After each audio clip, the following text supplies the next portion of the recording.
My name is Diva Rama Safira. I will read the news about COVID-19. While COVID-19 outbreak is hitting Indonesia, it seems some important pieces of information are missing. The coronavirus comes from the ribovirus family, that of the common cold virus. There are several variants of coronavirus, which can cause anything from a common cold to more severe pneumonia. However, COVID-19, which is caused by the SARS-CoV-2 virus, has more dramatic consequences.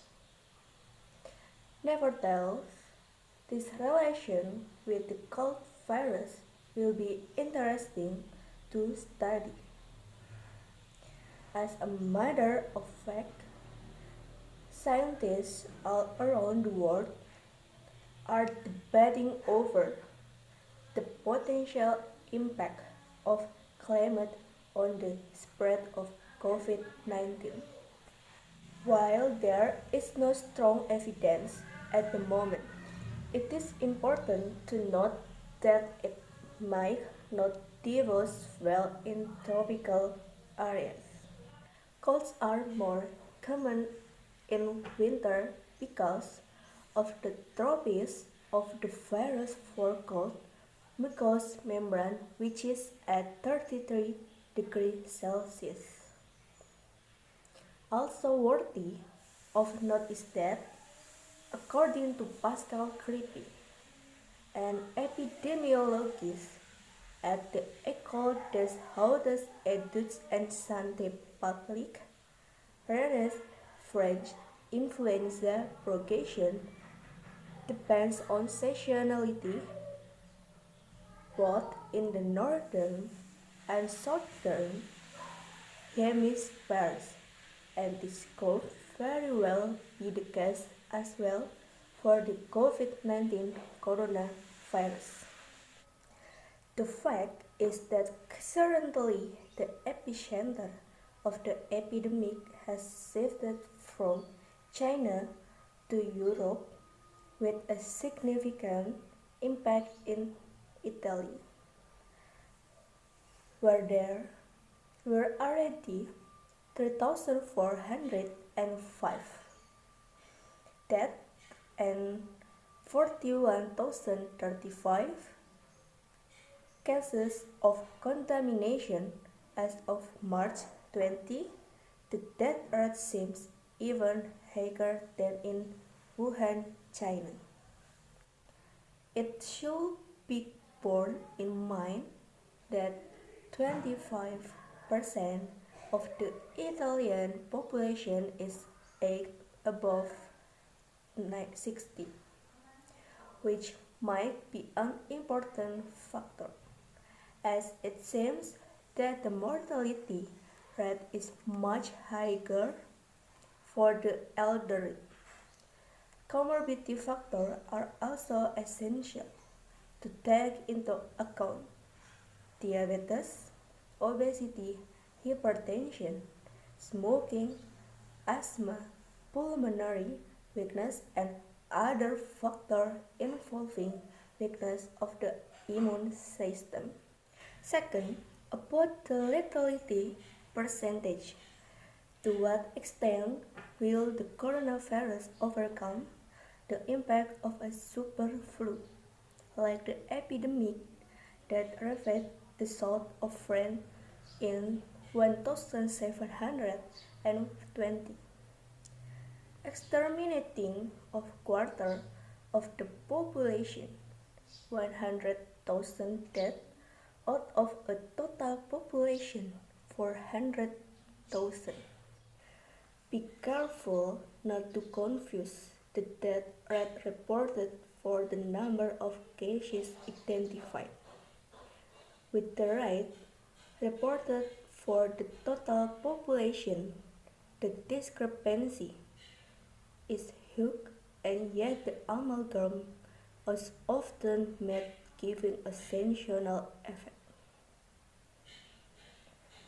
We forget that very large part of the infect are healthy carriers, that is to say, asymptomatic.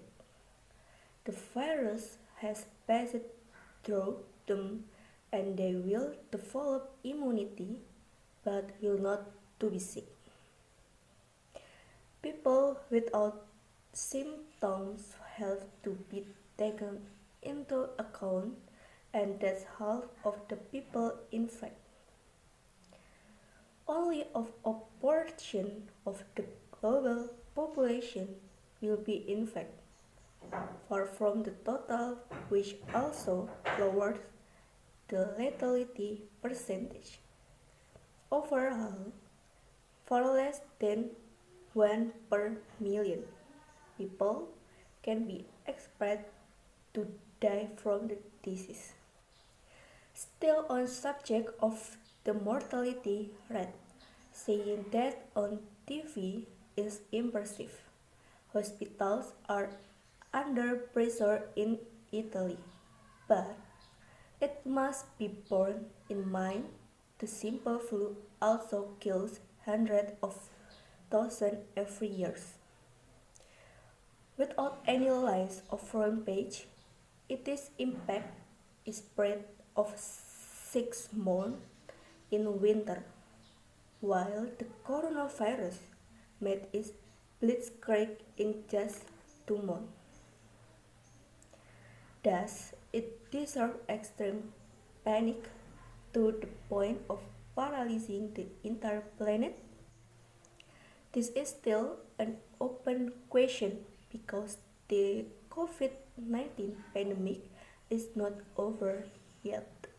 But still, the leaders from China, Taiwan, and South Korea show that the order of magnitude is a few dozen deaths, not tens of thousands, let alone hundreds of thousands. The question deserves to be asked because an extreme economic impact also means casualties. Directly through famine in the most fragile countries, of indirectly through a reduction in the quality of health care for population impoverished by bankrupt class. How useful is to directly convince population?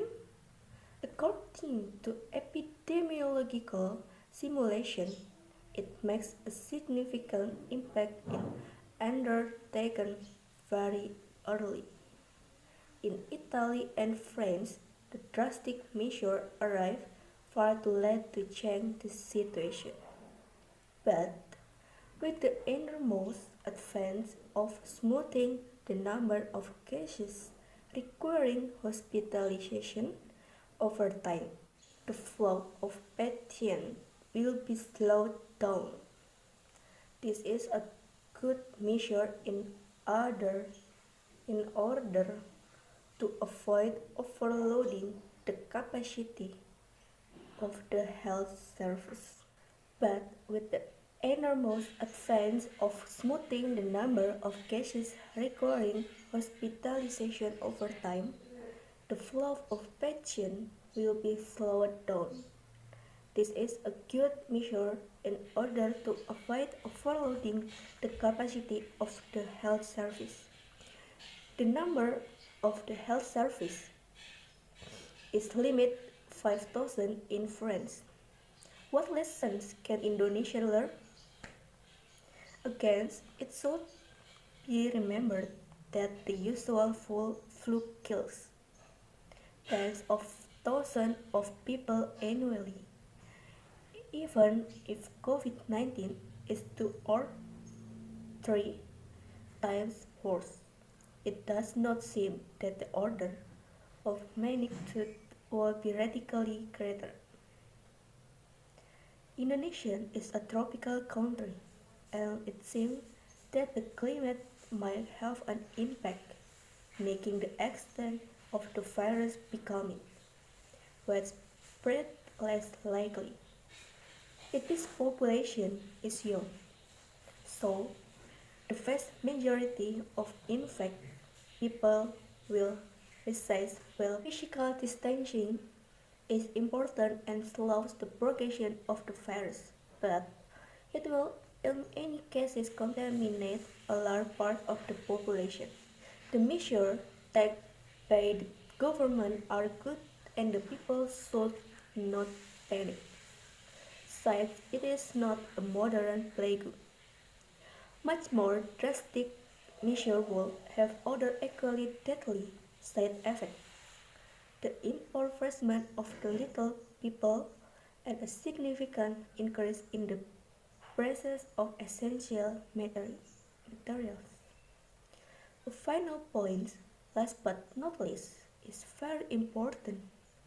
French biologist Claude Bernard said, "The microbe is nothing, the ground is everything." No matter the virus, it is how the immune system will be able to manage that matters. How to strengthen your immune system and greatly increase your chances of resisting COVID-19 and all other possible infections? This is the essential question that should be asked. Thank you all. See you in the next news.